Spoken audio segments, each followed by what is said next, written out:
نماز اس امت کی پہچان ہے، اور میرے نبی نے فرمایا جعلت قرۃ عینی فی الصلاۃ، میری آنکھوں کی ٹھنڈک نماز ہے۔ بلال اذان دو مجھے ٹھنڈک پہنچاؤ، اذان دو مجھے ٹھنڈک پہنچاؤ۔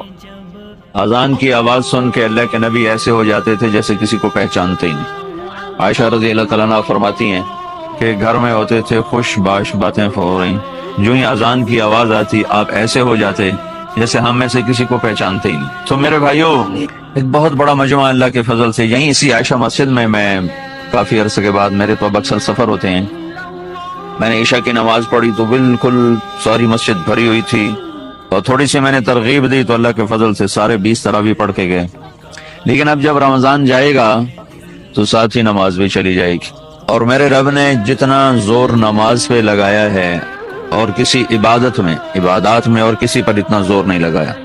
اقیموا الصلاۃ وآتوا الزکاۃ، نماز اور زکوٰۃ، نماز جسم کی عبادت، زکوٰۃ مال کی عبادت، نماز اللہ کا حق اور زکوٰۃ اللہ کے بندوں کا حق ہے، وہ بھی اللہ کے امر اور حقوق میں سے۔ قرآن میں 10 دفعہ اکٹھا اللہ لے کر آئے، اقیموا الصلاۃ وآتوا الزکاۃ، اقیموا الصلاۃ وآتوا الزکاۃ۔